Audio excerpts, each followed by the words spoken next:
1022, soma-se da 260. É um longo período, né? Temos muitos acontecimentos durante esse recorte.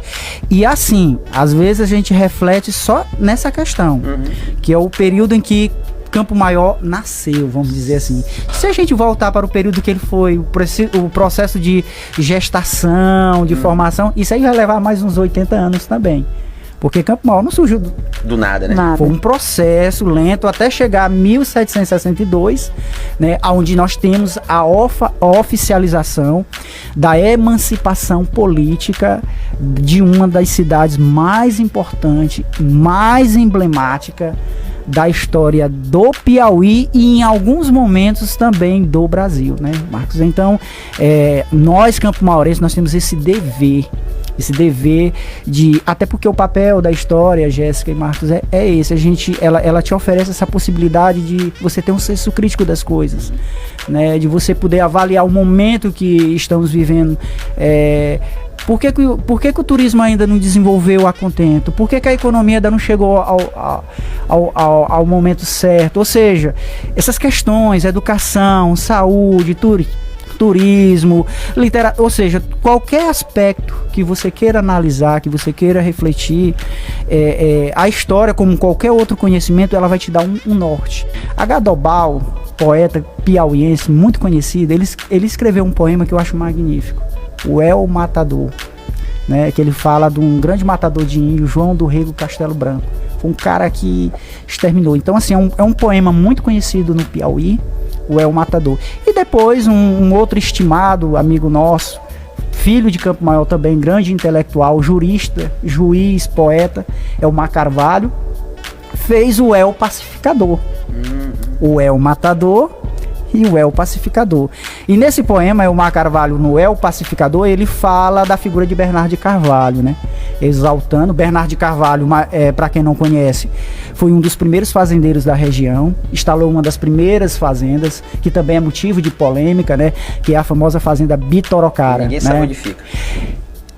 Geograficamente não. Há suposições, o padre Cláudio Melo defende que essa fazenda ela existiu na confluência do rio Genipapo com o rio Surubim. Há aproximadamente uns 500 ou 600 metros da igreja de Santo Antônio. Essa é a versão, mas não temos nenhum vestígio, não há nenhum vestígio disso, mas a documentação sim. Existe a documentação, porém o cara lá de Piracuruca já puxou a fazenda para lá. Né, nós temos aqui a tese do professor Marcos Paixão, que ele já defende que já fica nas margens do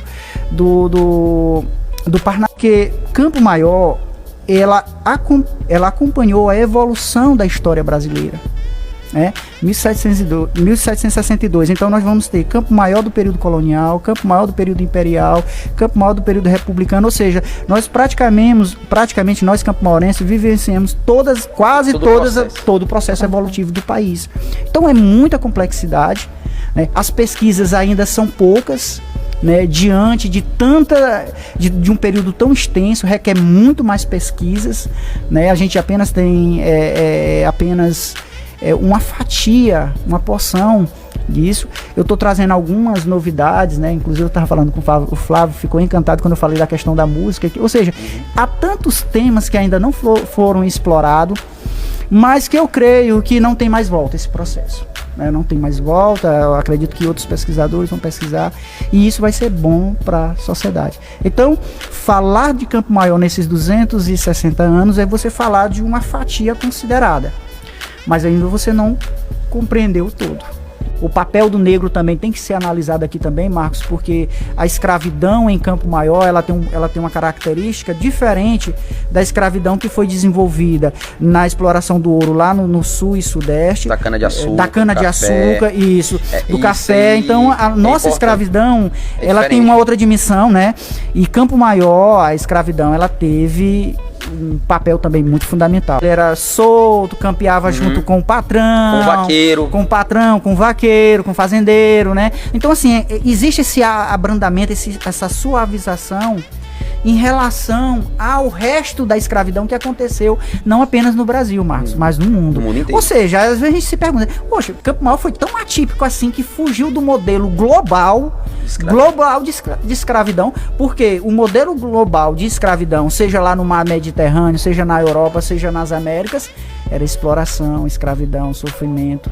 Então, assim, eu fico um pouco o pé atrás em relação ao Padre Cláudio devido a isso, que ele diz que o fazendeiro e o escravo viviam de forma humanitária, comunitária, humanizada, que não existia castigos físicos. E aí, é o que você disse, até que ponto realmente essa versão é realmente...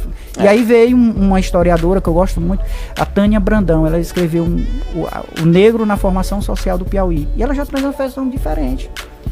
E ela mostra com documentos, os proprietários de casarões lá têm essa consciência, né? Eu preservo o meu prédio, eu preservo a minha casa, porque ele entende que aquilo ali não é apenas dele. É dele no sentido jurídico, porque ele tem a papelada, tem o papel, tem a documentação.